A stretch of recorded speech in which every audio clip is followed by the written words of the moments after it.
Olá, pessoal, tudo bem? Bem, esse vídeo ele tem uma função específica, né? Hoje vai ser tratar de dois tipos particulares de metodologia da pesquisa, que é revisão de literatura e pesquisa documental. Então, pesquisa de revisão de literatura e pesquisa documental. No vídeo passado, eu falei de revisão de literatura, mas hoje vai ser importante porque eu vou fazer uma comparação entre esses dois elementos, ou melhor, essas duas metodologias de pesquisa. Bem, como eu estou postando esse vídeo no meu canal do YouTube, é um canal novo, eu comecei a trabalhar nele mais um pouquinho agora, e claro, tem que melhorar muito, né? Eu sou amadora, né? Então, eu resolvi fazer a cada vídeo uma pequena apresentação, porque aqui eu estou tratando de metodologia de pesquisa, mas eu vou tratar de outros temas também no canal do YouTube. Bem, então, meu nome é Windes Brazão Ferreira, eu fui durante quase 25 anos professora doutora da Universidade Federal da Paraíba, nasci em São Paulo, fui para Paraíba em 1988, na época eu era fonoaudióloga. Quando eu entrei na universidade, eu fiz um concurso e entrei como professora da disciplina ou da área de educação especial. Naquela época se falava em educação especial e não se falava em educação inclusiva, né? Porque a Declaração de Salamanca e todo o movimento da educação inclusiva, ele foi iniciado após 1994 e, principalmente no Brasil, ele pegou energia depois da publicação da. Antigamente a gente falava nova LDB, mas hoje não é mais nova LDB, né? É a Lei de Diretrizes e Bases da Educação Nacional, que foi publicada em 1996. Bem, eu fiz doutorado na Universidade de Manchester, University of Manchester, na Inglaterra, no período de 96 a 2000. Voltei para o Brasil e quando eu volto para o Brasil, eu inicio então uma carreira de pesquisadora. Então, nesse período, lá já se vão alguns anos, né, em torno de 15 anos, eu tenho trabalhado como pesquisadora da área especificamente de educação e direitos da pessoa com deficiência. Já fiz estudos relacionado à política pública. Atualmente eu estou fazendo um estudo para a Unesco, em parceria com a CECADI, que é sobre a Base Nacional Comum Curricular e o currículo da educação especial. Já fiz pesquisa para o Branco Mundial, para a Unesco do Chile, para a Unesco de Paris, já participei da produção de materiais na área, já participei de congressos em muitos lugares diferentes, já fiz pesquisa para organizações internacionais como a Save the Children da Suécia, a Save the Children do Reino Unido também. Enfim, eu tenho um histórico bastante produtivo, né, em termos de pesquisa. Aqui no Brasil, eu já fiz pesquisa para o Ministério da Educação, já fiz pesquisa para o governo do Distrito Federal, já fiz pesquisa para o governo do Estado de São Paulo, do município de São Paulo também. Enfim, claro, na Paraíba eu desenvolvi várias pesquisas, porque eu trabalhava na Universidade Federal da Paraíba, em João Pessoa, então tive bastante trabalho nessa área. Bem, eu gostaria de esclarecer para vocês uma coisa que muitas pessoas têm dúvida, né? Bem rapidamente. O meu título é de doutora, né? No Brasil, é o termo que nós utilizamos, mas vocês já devem ter visto muitas pessoas que têm ao final do seu nome, vírgula, PhD, inclusive em livros isso aparece. Bom, por que que é PhD? Porque o PH significa philosophy em inglês, que é PHI e aí vai embora. E D é de doctor. Então, no meu caso, eu sou Doctor of Philosophy. Eu não sou doutora em educação, como inúmeros colegas no Brasil que fizeram o doutorado em inúmeras universidades excelentes brasileiras e que são doutores em educação. Não, eu sou PhD. O que que significa isso e por que que isso é diferente? Não é que não tenha fora do Brasil doutorado em educação, claro que tem. Mas a diferença é que, no caso, quando nós fazemos um PhD, né, quando nós conduzimos uma pesquisa em nível doutoral, mas que dá um título de PhD, significa que nós estamos trabalhando com ciência. Nós estamos desenvolvendo habilidades e competências para sermos pesquisadores. Particularmente na universidade onde eu estudei, onde eu fiz o doutorado, né, o PhD, conduzi uma pesquisa em nível de doutorado, eles tinham um programa de mestrado em ciência, Master in Science. E como eu ia estar lá no primeiro ano, do primeiro ano do PhD, eu decidi fazer um mestrado em ciência. Então, além de um mestrado que eu tenho em educação na Unicamp, eu tenho também um mestrado em ciência na Universidade de Manchester, que foi a primeira etapa, vamos dizer assim, do meu PhD. Bem, terminado esse pequeno esclarecimento, eu queria hoje conversar com vocês sobre exatamente o que eu falei, 2 tipos de metodologia de pesquisa que são metodologias teóricas e que, infelizmente, no Brasil ainda não são consideradas tão relevantes. Eu vou fazer uma pequena mudança aqui no computador para tirar dos meus óculos essa marca da tela do computador, ok? Não consegui fazer, não. Mas não tem importância, tudo bem. Vocês vão ter que segurar esse probleminha técnico, né, que tem aqui, porque afinal de contas esse é um vídeo amador.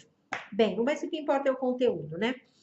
O que nós temos, então, é o seguinte, eu queria esclarecer que essa atividade, ela é parte de um curso, não é um curso, é uma oficina que eu estou dando para um grupo de pessoas e o nome da oficina é Construindo o Seu Projeto de Pesquisa. Então, essa é uma das aulas da oficina que tem toda uma implicação em termos de uma discussão e de produção dos participantes nessa oficina dos seus próprios projetos de pesquisa.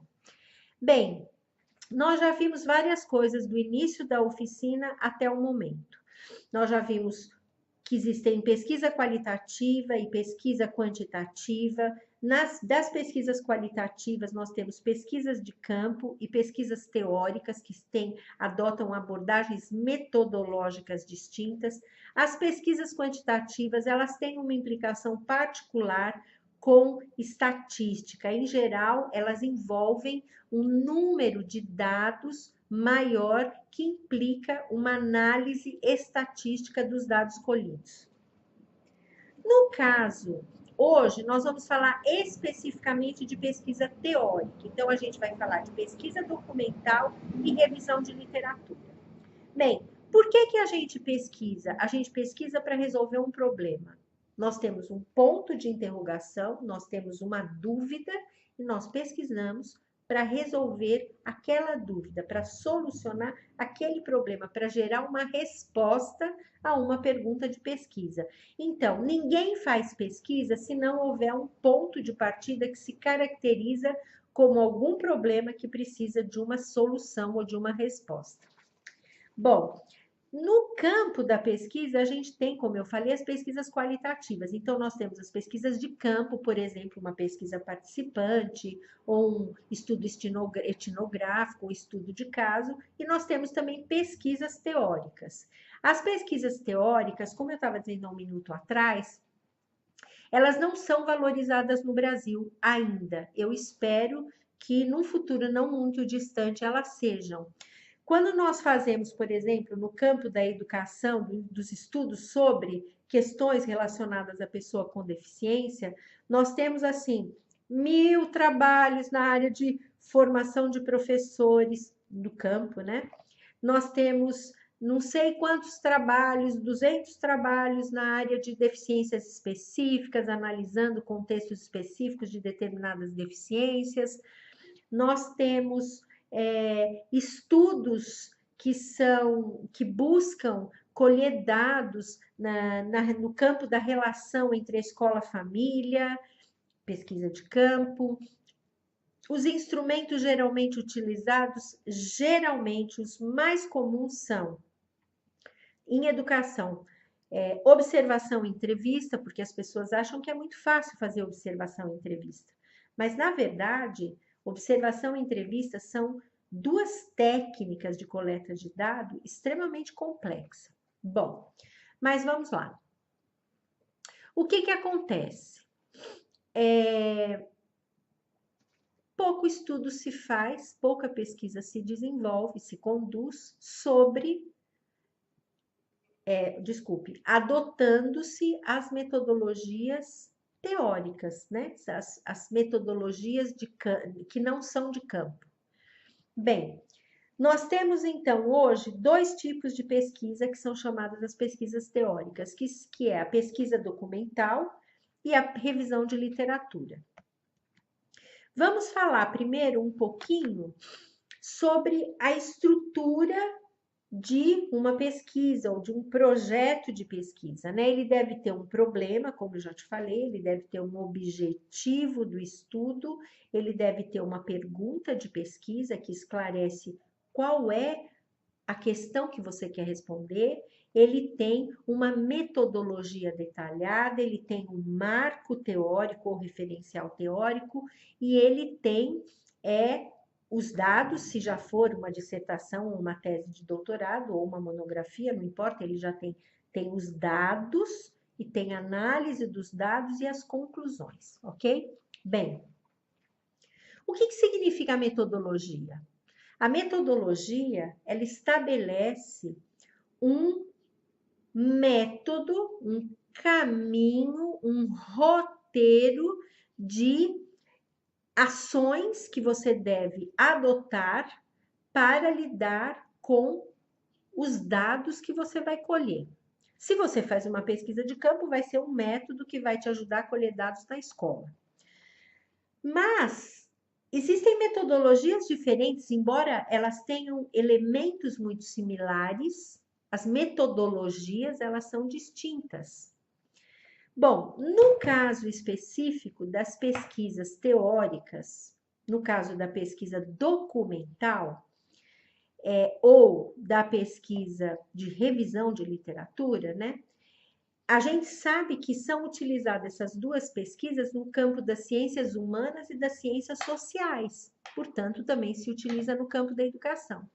Eu estava dizendo há um minuto atrás que é muito comum se encontrar um número enorme de trabalhos produzidos, por exemplo, em congressos, nos anais dos congressos, de pesquisas produzidas no campo e um número muito pequeno, muito insignificante de pesquisas que foram desenvolvidas teoricamente. Por quê? Bom, eu acredito que haja um desconhecimento grande com relação à importância dos estudos teóricos, primeiro. Segundo, eu acho que existe um preconceito com relação aos estudos teóricos, porque acredita-se que os estudos teóricos não têm o mesmo valor que estudo de campo. Terceiro, eu acredito que as pessoas consideram os estudos teóricos não relevantes, porque se acredita que talvez eles não tenham grandes contribuições científicas. Inclusive, esses dias, quando eu estava preparando essa aula, eu entrei na internet e vi uma sentença num slide muito rápido e eu pensei, nossa, que coisa absurda, né? A pessoa que fez o slide dizia assim, que um estudo teórico, um estudo documental, ele implica o resumo de documentos. Não, isso é um absurdo. Isso não é nem sequer pesquisa. Um estudo documental, ele tem uma metodologia interna que permite ao pesquisador passar pelos mesmos processos, que são os processos estabelecidos pelo campo da ciência, para que o conhecimento seja renovado, avance, se desenvolva, seja refutado por elementos novos, porque como nós sabemos, a ciência ela não é imutável, ela está o tempo todo se renovando e se modificando. Eu gosto de dar como exemplo o campo da neurologia, né? Porque antigamente, vamos dizer, uns 30 anos atrás, vocês vão me dar um minutinho. Há uns 30 anos atrás, se acreditava que uma pessoa lesionou uma área do cérebro, ela tinha um comprometimento neurológico para o resto da vida. Por que se acreditava isso? Por que a ciência dizia isso? Porque naquela época não se conhecia a plasticidade do sistema nervoso. Naquela época não se sabia que não somente células nervosas podem se reconstruir, como também não se tinha conhecimento, desculpe, gente, acerca do fato de que as funções perdidas momentaneamente poderiam ser recuperadas. Hoje não. Hoje, com a neurociência, não somente nós sabemos o que acontece dentro do sistema nervoso, porque o avanço tecnológico nos permite olhar em loco, né, as células nervosas se movimentando, se recuperando, se reconstituindo, como nós sabemos que o meio ambiente, portanto, tem um papel fundamental na determinação de como nós nos desenvolvemos. Vocês podem perguntar, mas como é que ela sabe isso, né? Bom, eu sou fonoaudióloga de formação e fiz muitos cursos na área de neurologia quando se começou essa história de neurociência. Mas a questão não é essa.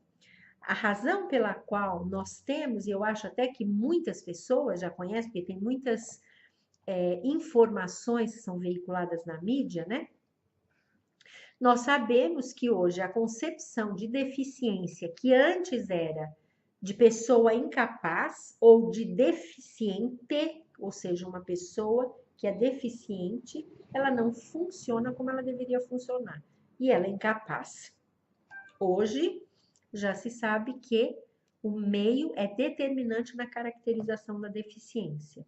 Então, se o meio favorece o desenvolvimento da pessoa, a deficiência não emerge. Se o meio é limitante, ele cria impedimentos ao desenvolvimento, então a deficiência se manifesta de forma mais acentuada. Bom, mas vamos ao que interessa. O que é uma pesquisa teórica? Uma pesquisa teórica é o oposto de uma pesquisa de campo. Ela não precisa de campo. Ela precisa de muitas horas de trabalho, de estudo, de leitura e de produção teórica exclusivamente baseada em, nós vamos já, documentos, em produções escritas ou outras formas de produções, que nós já vamos ver. Uma pesquisa documental, ela tem uma abordagem e um foco diferente de uma revisão de literatura, e nós vamos compreender a diferença entre as duas. Uma pesquisa documental, como o próprio nome diz, é uma pesquisa realizada a partir de documentos, que podem ser documentos antigos e podem ser documentos contemporâneos. Depende do período que você elegeu para poder desenvolver o seu estudo. Então, veja que interessante. Você não faz uma pesquisa documental ou uma revisão de literatura sem fazer esse recorte de tempo. Por quê? Porque se você não fizer um recorte de tempo, você não tem como realizar uma pesquisa. Nós precisamos sempre definir. Agora, o recorte de tempo, ele não é um elemento aleatório. Ele é um recorte feito com base no seu objeto de estudo, ou seja, qual é o seu problema? O que é de fato que você quer pesquisar? Se eu quiser pesquisar, por exemplo, o modelo médico da deficiência, as suas implicações no desenvolvimento de pessoas com deficiência que estavam segregadas no sistema segregado da educação especial, provavelmente eu não deverei utilizar o momento atual. Seria melhor que eu utilizasse um período histórico de 15, 20 anos para trás. Por quê? Porque naquele período o modelo médico ele era mais consolidado. Hoje existe já um movimento que é exatamente de ruptura com essa segregação das pessoas com deficiência em escolas especiais. Não é que elas não existam, Mas hoje a gente tem um movimento da inclusão que é um movimento forte. Embora, infelizmente, com a mudança, né, de falta de recursos para a educação, particularmente a educação das pessoas com deficiência, e mudanças que aconteceram no governo federal, essa situação atualmente é bastante complexa. Bom, ela tem se meio que voltado para trás no tempo, né? Bem, quando a gente decide fazer uma pesquisa documental, você precisa ir onde? Aonde que você vai buscar os seus documentos? Você vai buscar os seus documentos em fontes que são, em inglês é credibility, são fontes que têm reconhecimento. Elas são reconhecidas como fontes autênticas. Elas não são fontes que não são reconhecidas como fontes autênticas. Vocês querem ver um exemplo? Eu acredito que muitos de vocês que estão assistindo esse vídeo agora já devem ter buscado informações ou mesmo conhecimento aonde? Na Wikipédia. Então, a pessoa vai, clica na Wikipédia e vai achar informações. Vamos dizer que você queira ler alguma coisa sobre Albert Einstein. Você vai lá e escreve Albert Einstein. Invariavelmente vai aparecer uma página da Wikipédia, como essa fonte, ela é uma fonte reconhecida, porque é popular, vamos dizer assim, acessível, né? Então, muitas pessoas acessam a Wikipédia e usam o conteúdo da Wikipédia. Acontece que se você fizer isso para uma pesquisa, para um trabalho científico, isso vai ser criticado, tanto no seu exame de qualificação quanto na sua defesa. E eu acho que muito provavelmente o seu orientador, se for um orientador competente, cientificamente falando, o que vai acontecer é que vai dizer, ele ou ela, né, vai dizer para você, olha, não use o Wikipédia, porque a Wikipédia não é uma fonte que tenha credibilidade científica. E por que não tem credibilidade científica? Porque ela é construída por pessoas que podem ter conhecimentos relevantes e consistentes e credíveis, né, que tenham credibilidade, mas ela também pode ser construída ou ter informações que foram colocadas por pessoas leigas, que leram uma coisa e foram lá e acharam legal e vão introduzir um dado. Então, você não pode considerar essa uma fonte com credibilidade, ok? Bem, então, não serve para ciência. Então, se você usa, pare de usar o Wikipédia. Então, aonde que você colhe os dados? Quais são as fontes de uma pesquisa documental? Elas são inúmeras, né? Elas podem ser, por exemplo, cartas. Vamos imaginar o seguinte. Recentemente eu vi uma pesquisa, eu não vou me lembrar o nome dessa autora, mas eu fiquei assim bastante surpresa com a qualidade do trabalho dela.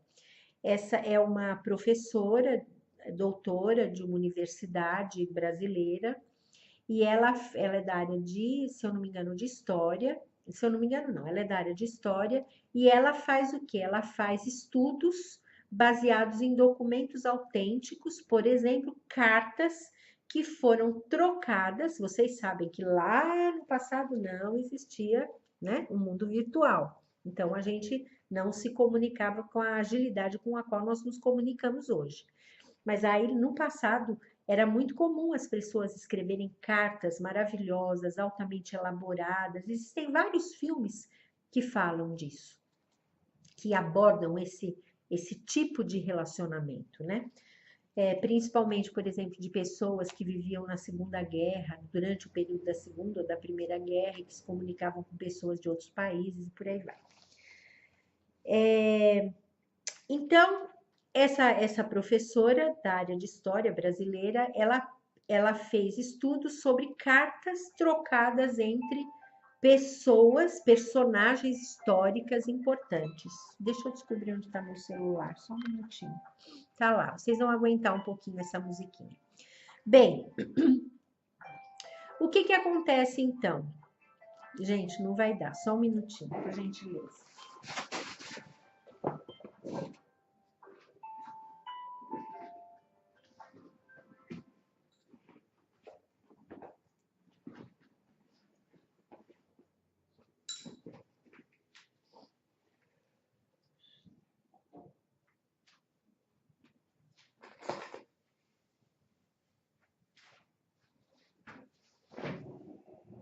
Bem, o que que acontece então? Então, você faz um estudo a partir desses documentos. Claro que tem toda uma implicação, você vai ter que descobrir aonde que é, você vai descobrir como é que você tem acesso a esses documentos. Muitas vezes esses documentos estão em museus, muitas vezes eles estão em bibliotecas particulares, muitas vezes eles estão inacessíveis. Então, se você pretende fazer um estudo desse tipo, você precisa saber como é que você vai ter acesso ao documento. Além disso, você pode ter, por exemplo, um estudo sobre pareceres, sobre notas técnicas, sobre fotografias, sobre atas, sobre relatórios, sobre obras originais de qualquer tipo, de qualquer natureza, por exemplo, pintura, escultura, desenho. Você pode querer fazer um estudo sobre um autor em particular, ou, desculpe, um artista em particular, que produziu uma obra, por exemplo, Auguste Rodin. Você vai pegar um período histórico da vida dele e vai fazer um estudo documental das obras que ele produziu naquele período e como é que aquelas obras foram tratadas, por exemplo, nos meios de comunicação daquela época. Você pode fazer um estudo sobre projetos de lei. Por exemplo, você pode pegar um partido e analisar os projetos de lei produzidos pelos políticos daquele partido num determinado período histórico. Claro que é muito mais interessante você fazer isso numa situação de crise, não é? Porque aí você vai ter problemas relevantes para discutir. Você pode, por exemplo, fazer um estudo sobre discursos, né? Vamos dizer que você pegue os discursos do presidente Juscelino Kubitschek durante o período inicial ou durante o período da construção de Brasília. Então, você vai fazer um estudo do discurso. Quais são os elementos constitutivos daquele discurso? Quais são as mensagens subjacentes ao seu discurso? Com quem ele estava conversando, né? Quem eram os seus interlocutores? Olha que interessante. Então, tem coisas muito interessantes. São estudos válidos? Absolutamente, porque eles contam a história, né? De pedaços, vamos dizer assim, de realidades que constituem o nosso país. Você pode fazer estudos, então, de mapas, de testamento, de inventário, de informativos, de depoimentos orais ou escritos. Por exemplo, depoimentos, me ocorre imediatamente agora a Lava Jato, onde tem os depoimentos que são as delações premiadas. Então, vamos dizer que daqui a um tempo você resolva fazer um estudo sobre isso. E seria muito interessante fazer uma comparação entre os elementos que são produzidos nesses depoimentos desses políticos ou desses empresários corruptos que passam pela Lava Jato, pela Operação Lava Jato, e que querem ter uma premiação, ou seja, ter algum tipo de benefício em função de abrir o jogo da sujeira dentro da qual eles participaram e, claro, se beneficiaram, roubaram muito, né? Bem, certidões são elementos importantes, correspondência pessoal, como eu disse lá atrás, documentos informativos, documentos arquivados em repartições públicas. Eu me lembro, por exemplo, que uma vez eu visitei, uma vez não, várias vezes eu visitei uma instituição holandesa que se chama Liliana Foundation. Eu conheci uma pessoa que trabalha duas, na verdade, que trabalha nessa instituição, num congresso que aconteceu das Nações Unidas na Etiópia. Na época, eu fui convidada a participar para apresentar uma pesquisa que eu tinha feito aqui no Brasil, financiada pela Save the Children da Suécia, que foi sobre experiências de discriminação vivida por crianças e jovens. E, inclusive, foi publicado um material. Se alguém eventualmente tiver interesse, pode entrar em contato comigo pelo indesferreira@hotmail.com, pede esse estudo sobre discriminação contra a pessoa com deficiência e eu mando para você a publicação. Bem, o que aconteceu? Eu conheci essas pessoas nesse evento e acabei indo conhecer num determinado momento essa instituição e depois eu voltei a ir algumas vezes para lá. Quando eu fui, numa dessas vezes, eu fui apresentada pela pessoa a um arquivo imenso de depoimentos. São documentos arquivados, maravilhosos. Depoimentos por quê? Porque são cartas recebidas. Olha que interessante. Essa organização filantrópica holandesa, ela recolhe recursos financeiros da comunidade holandesa, que é um país rico, né? Então, as pessoas doam, e o governo também doam recursos financeiros para essa organização, e eles financiam muletas, cadeiras de roda, cirurgias de olho, próteses, órteses, cirurgias de perna, de braço, tudo isso para melhorar a qualidade de vida de pessoas com deficiência, principalmente na época que eu ia lá, eles tinham uma ação muito grande em vários países africanos. Eu soube mais tarde que eles também tinham uma ação aqui no Brasil, bem, na Argentina. Só que veja só, eles pagam então essa cirurgia, o que quer que seja, eles pagam, ou esse recurso, né, para a pessoa com deficiência. Como é que eles sabem que foi feito? Então, eles recebem uma foto e um documento. Na época, eles trabalhavam com organizações religiosas que identificavam essas pessoas, e posteriormente eles passaram a constituir grupos. Tinha um grupo de pessoas que identificavam, de profissionais que identificavam essas pessoas e mandavam as informações para ele. Então, ia assim, e uma foto no início do processo. Uma foto, um documento de avaliação com dados a respeito daquela pessoa em particular e a necessidade que ela tinha, a deficiência que ela tinha, o problema que ela tinha, e o que precisaria ser feito e um orçamento. Eles analisavam, decidiam como proceder, pediam mais informações e tal, e abriam uma pasta e mandavam os recursos e esse recurso era aplicado. Aí o que acontecia?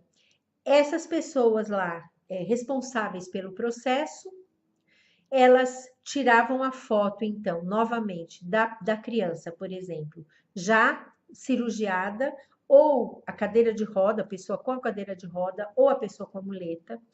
A pessoa que recebeu o benefício, ou seja, a pessoa com deficiência, escrevia uma carta, se fosse uma criança ou um bebezinho, a família escrevia uma carta, e eles apresentavam também os documentos comprobatórios enfim, do que eles gastaram, né? Quando eu chego nessa organização, né, como pesquisador, e eu vi, eram arquivos e arquivos, eu não sei quantas prateleiras, com arquivos, com aquelas cartas incríveis, eu vi vários delas. Eu disse para eles imediatamente, vocês precisam constituir na sua organização um setor de pesquisa, porque senão o trabalho que vocês fazem nunca vai ter o reconhecimento necessário, socialmente falando, embora, claro, vocês estejam beneficiando pessoas. Segundo, o seu trabalho, ele não terá o valor que ele teria se houvesse publicações sobre o que vocês realizam, baseado em estudo científico, mostrando os resultados. Vocês não poderiam desenvolver, vocês não poderão, né? Desenvolver um modelo de abordagem filantrópica, por exemplo, que vai oferecer elementos para que outras pessoas organizem o mesmo tipo de serviço. Então, vocês percebem a importância da pesquisa e da ciência? É fundamental. Bem, então, se não houvesse a pesquisa documental, esse conhecimento todo se perderia. Se perderia, acabou, foi para o espaço. Porque as pessoas morrem, os documentos, muitas vezes, como nós sabemos, em situação trágica, infelizmente, de guerra, como na época do nazismo, eles podem ser queimados, né? Então, não tem jeito. Elas precisam ser realizadas. E mais, existem muitas pessoas que têm uma competência maravilhosa, muitos estudantes de graduação, pós-graduação, que têm uma competência maravilhosa para leitura. São pessoas que são leitores naturais, eles devoram o que aparece na frente. Então, essas pessoas, eles são pessoas com potencial para desenvolverem estudos dessa natureza. E se você que está me ouvindo é professor ou professora, vocês devem identificar esses estudantes e estimulá-los na direção de fazer um estudo dessa natureza. Eu me lembro recentemente de uma moça, me parece que agora ela está fazendo doutorado. Uma estudante de pós-graduação, eu fiz pós-doc na Universidade Federal de São Carlos com a professora Eniceia Mendes, que é uma pessoa bastante conhecida na área de educação e direitos da pessoa com deficiência, né? Educação especial, eu procuro não usar muito esse termo, mas enfim. E ela tinha uma estudante na época de graduação e que depois passou para o mestrado. Essa moça, ela fez um estudo documental de produção de artigos em jornais, de reportagens em jornais do estado de São Paulo, sobre um determinado período, e ela estava olhando um pouco assim, ela fez uma classificação do tipo de reportagem em função do que acontecia na política. Olha que interessante. Então, ela pegou um período, não me lembro mais quanto, mas vamos dizer que ela tenha pego 5 anos. Então, naquele período de 5 anos, quais foram as legislações, as políticas tal, que foram produzidas? Como é que elas provocaram impacto na produção das reportagens, né? Olha que interessante, eu não me lembro nem se foi exatamente isso, mas ela trabalhou, o campo dela foi o estudo sobre as reportagens em jornais. Depois ela trabalhou isso no mestrado e não sei o que ela fez em âmbito de doutorado. E o trabalho dela, claro que é um trabalho valioso, além de ser original, porque ninguém faz isso, não é? As pessoas tendem a repetir, reproduzir o que já foi feito.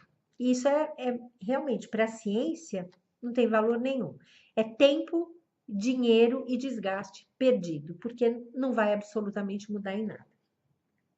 Bem, aí a gente tem igrejas, né, documentos de igrejas, de hospitais, de repartição pública, de sindicato, de clubes, uma infinidade de possibilidades de organizações comunitárias.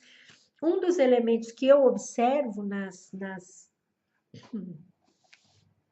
organizações não governamentais é o fato de que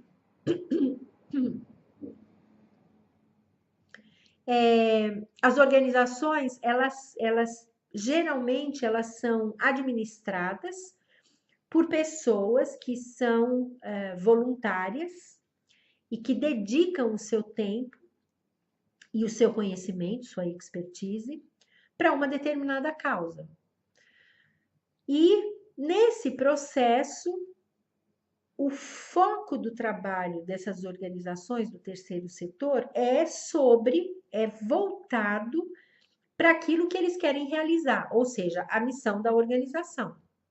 Então, as pessoas apenas eles realizam, fazem coisas, fazem ações, fazem atividades e não escrevem sobre elas nunca. Por quê? Porque não tem um pesquisador lá dentro que possa sistematizar os dados, publicar os dados, apresentar os dados em congresso. Ou seja, o que significa isso?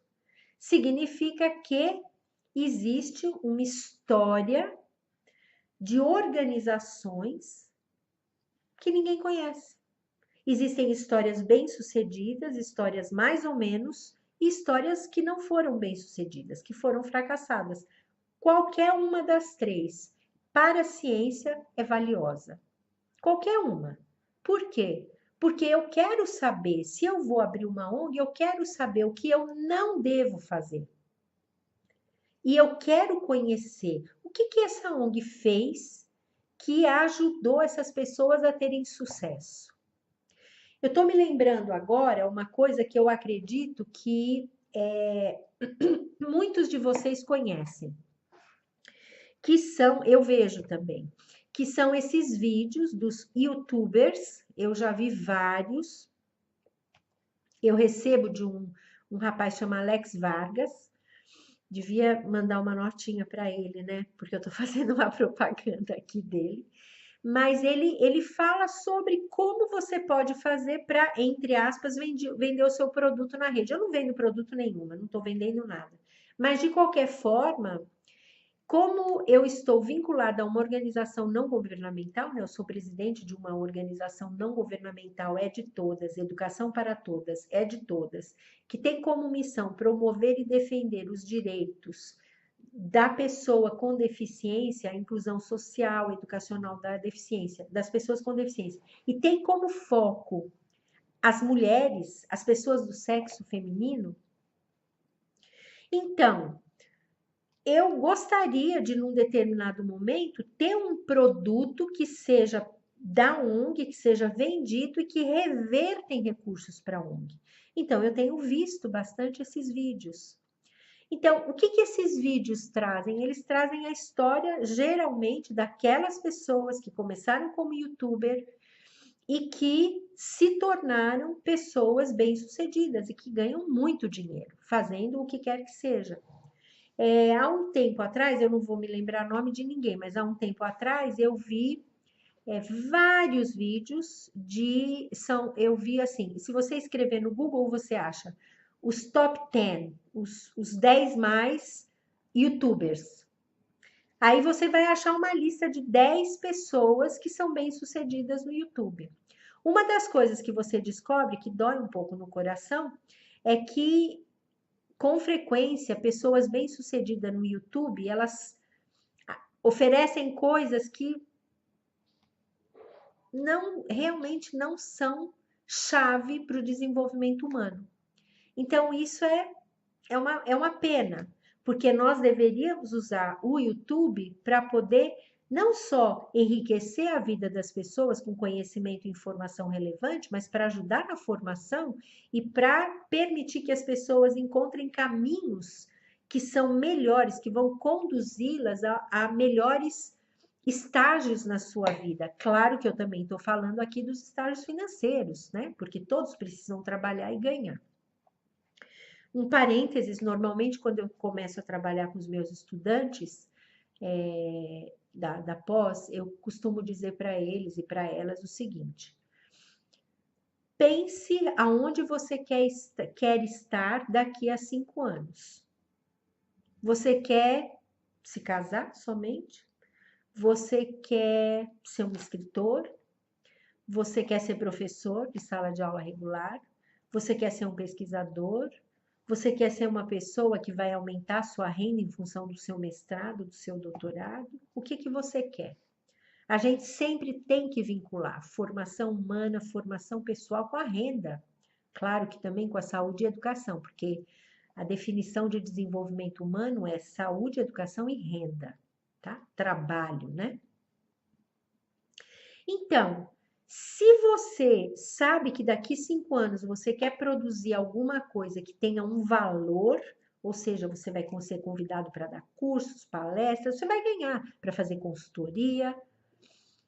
Então, é justo que você escolha, selecione objetos de estudos valiosos para você chegar lá. Porque se você for, por exemplo, fazer alguma coisa como uma vez um estudante num levantamento de objetos de estudo na sala de aula, no início de um curso de metodologia da pesquisa na pós-graduação da educação, da UFPB, uma das estudantes disse assim: eu estou estudando o elemento gênero no autor X, falou o nome de uma pessoa que eu nunca tinha ouvido falar, mas claro, eu não conheço todos os autores, que mora no sertão de não sei onde. Aí eu perguntei para ela.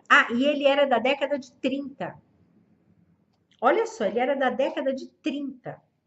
Aí eu perguntei para ela, me desculpe, de onde que você tirou essa ideia? Aí ela falou que um dia ela foi numa palestra, ouviu uma pessoa falar desse, eu vou fazer um estudo sobre esse.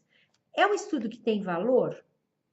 Eu acho que tem um valor histórico local, com certeza, tem um valor, é um estudo.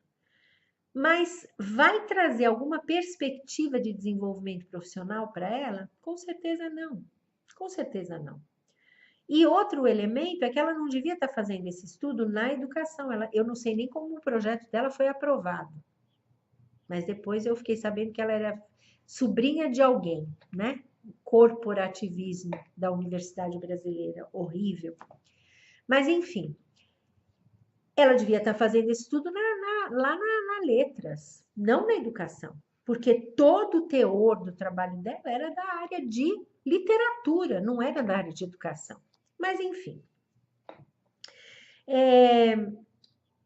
O que eu queria dizer agora, para finalizar, para vocês, que a pesquisa documental no campo da educação, então, no campo da educação, nas escolas, nos sistemas educacionais, elas vão ter qual documento como foco? Por exemplo, documentos legais, sobretudo a legislação educacional. Vamos dizer que você vai fazer um estudo documental sobre as legislações, os documentos legais orgânicos do município X. Então, no período tal, vamos supor que você está pensando na EJA. Então, quais são os documentos legais publicados no período de tanto a tanto no documento, no município tal, e o que eles dizem sobre a EJA? Qual que é o tipo de orientação que o documento assume? E você vai estudar aquilo. Aí você vai fazer uma contraposição daquilo com a política nacional, com a orientação internacional. É um estudo fantástico. Claro que você tem que ter um objeto de estudo. Por que que isso é relevante? Por que que você acha que ali tem um problema? Tá? Diferentes materiais escolares, por exemplo. Você pode fazer um estudo sobre alfabetização, pegando cadernos de todas as crianças em fase de alfabetização em uma escola, ou pegando crianças de escolas diferentes para fazer uma exploração a respeito do que é produzido naquele ano, né, na pré-escola, no primeiro ano, com crianças que estão em fase de alfabetização. Quais são os elementos que você identifica lá que são relevantes? Você pode fazer um estudo documental sobre registros de professores com relação aos alunos, sobre os planejamentos realizados na escola, os planejamentos realizados na sala de aula, os planos de aula. Você pode fazer um estudo documental sobre uma documentação que te permita recuperar práticas pedagógicas ou a formação do professor, os tipos de documentos que foram desenvolvidos, né, e relatórios sobre práticas de formação de professor em determinadas secretarias de educação e por aí afora. Então, existem muitas possibilidades de estudos relevantes no caso da pesquisa documental. Bem, a pesquisa documental, ela tem uma tarefa, ela tem uma metodologia específica, mas ela não foge ao elemento científico, ela não foge àquela estrutura sobre a qual eu falei no início, que é exatamente problema, pergunta de pesquisa, objetivo ou objeto de estudo, também chamado, objetivo da pesquisa, metodologia, que no caso é documental, um referencial teórico, porque você não vai escrever uma dissertação, uma tese baseada numa metodologia documental só falando dos documentos. Não, tem que ter um referencial teórico para analisar os documentos, não é isso? Então, você vai lá ver na minha outra aula, videoaula, exatamente sobre a revisão de literatura, né? Como é que se faz isso? Qual é o papel disso? Então, a mesma coisa, você vai ter que desenvolver, e já existem autores que tratam disso, poucos no Brasil, mas você vai, a partir do seu objeto de estudo, você vai levantar os documentos, organizar os documentos, ler os documentos, colocar tags, né? Colocar aqueles stickers coloridos nos documentos, identificando aonde nesses documentos eles tratam dos elementos que é o foco do seu estudo, que é o seu objeto de estudo. Você vai categorizar esses documentos em função daquele período, enfim, você vai desenvolver uma série de procedimentos para trabalhar com o texto, ou com a obra, ou com a fotografia, tá certo? Bem, é até interessante dizer que hoje em dia, cada vez mais as pessoas estão usando fotografia, né, para poder representar elementos chaves nas pesquisas que são desenvolvidas, né? Na minha tese de doutorado, por exemplo, eu tive muitas fotografias em etapas diferentes do estudo. Mas, enfim, gente, eu vou parar por aqui agora, nós vamos retomar numa outra videoaula a revisão de literatura para poder oferecer os elementos da contraposição, o que uma difere da outra, tá certo? Mas eu espero que tenha sido útil para vocês, espero que vocês tenham gostado. Para as minhas pupilas, não é? Para as pessoas que participam da nossa oficina de construção de projeto de pesquisa, eu queria deixar com vocês uma tarefa, que outras pessoas, se vocês quiserem, vocês podem fazer também. Mas essa tarefa, ela associa, então, a produção científica, a metodologia da pesquisa documental e também a revisão de literatura, que nós já vimos como uma etapa da pesquisa, não como metodologia, não é? Eu vou falar da metodologia. No outro vídeo, eu vou falar da metodologia da pesquisa, que é uma revisão de literatura. Mas toda pesquisa tem uma revisão de literatura como uma parte. Geralmente é o primeiro capítulo, né? O primeiro, segundo capítulo da dissertação ou da tese. Bom, então a sua tarefa para essa semana é o seguinte: você vai levantar 5 artigos, você vai levantar 5 produções científicas, 3 artigos em revistas relevantes, né? Revistas científicas relevantes ou journals. Se você puder, procure 1 ou 2 brasileiro e 1 ou 2 fora do Brasil. Você pode procurar, se você tiver a língua inglesa, você pode procurar um na língua inglesa, um na língua portuguesa ou espanhola. E se você não tiver a língua inglesa, procura na língua portuguesa ou espanhola. Uma tese, que é um estudo, mas que não se transformou, pelo menos em princípio, né, em um artigo científico. Então, uma tese de doutorado e uma dissertação de mestrado. Aí você faz 5. Você vai dar uma geral no resumo, no sumário, na introdução, e vai compreender um pouco esse universo da pesquisa dentro do qual os autores navegaram. Você vai fazer um levantamento bibliográfico de autores teóricos consagrados. Eu quero que você identifique 3 autores consagrados na sua área, relacionado ao seu objeto de estudo. Então, no caso do nosso grupo, nós temos pessoas que vão trabalhar com altas habilidades e superdotação. Então, quais são os autores consagrados? Tecnologia e para audiodescrição. Quem é que está trabalhando com isso, no Brasil ou fora do Brasil? Gênero e deficiência. Quem são os autores? Quem são os principais autores e autoras consagrados nesse campo? Transtorno do espectro do autismo. Quem são os autores que estão trabalhando com a relação família-escola, especificamente para a população de crianças com espectro, crianças e jovens com espectro, com transtorno do espectro do autismo? Enfim, vocês vão procurar os autores consagrados, né? Faltou, por exemplo, quem são os autores consagrados hoje que estão fazendo uma articulação entre neurociência e educação? Então, vocês vão buscar esses autores para poder situar um pouquinho teoricamente o seu projeto de pesquisa em construção. Da mesma forma, eu queria que vocês procurassem 2 legislações pertinentes a esse campo, a este objeto de estudo. e escreva algo em 2 ou 3 páginas sobre isso.